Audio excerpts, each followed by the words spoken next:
rural pocket of Port St. Lucie contacted the CBS 12 News I-team, worried local leaders were about to approve a massive new development project that would destroy their quality of life. Well, as it turns out, the recent hurricanes, even the election, have caused some of the commission meetings to be postponed. And as I-team Chief Investigator Mike Magnoli explains, the locals are still afraid of what's going to happen next. Mike? Hey there, Liz and Jim. Well, anyone who's been in St. Lucie County lately knows that huge new neighborhoods are being built all over the place, mostly west of 95. Now, I lived in Port St. Lucie for a few years, and honestly, I had no idea the place that I'm about to show you even existed.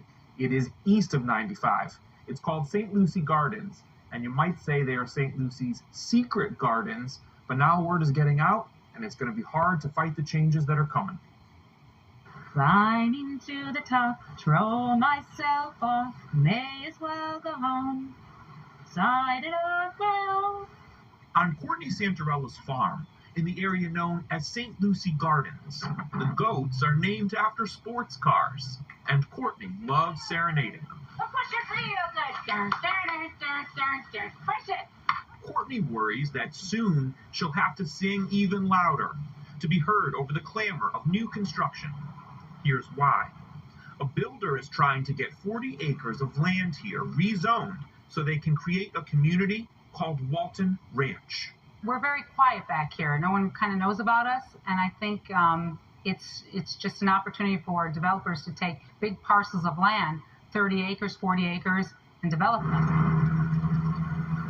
So this is the Savannah State Park. Courtney loaded my photographer Max and I into her bobcat, and she showed us around St. Lucie Gardens.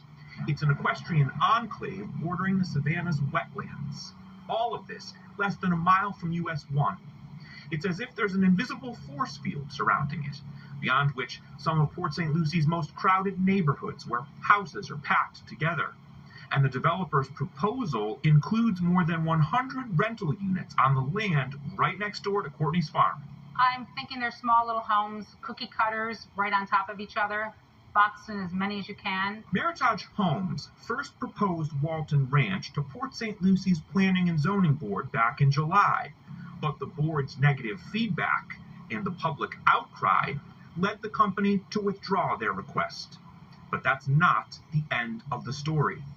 It seems clear that now Meritage Homes is going to take its rezoning plan to the county for approval, and county commissioners may have a more positive view of their idea. It's big money. It's big money. The county gets perks. It's more money for taxes. The county commissioner who represents St. Lucie Gardens is Jamie Fowler, District 4.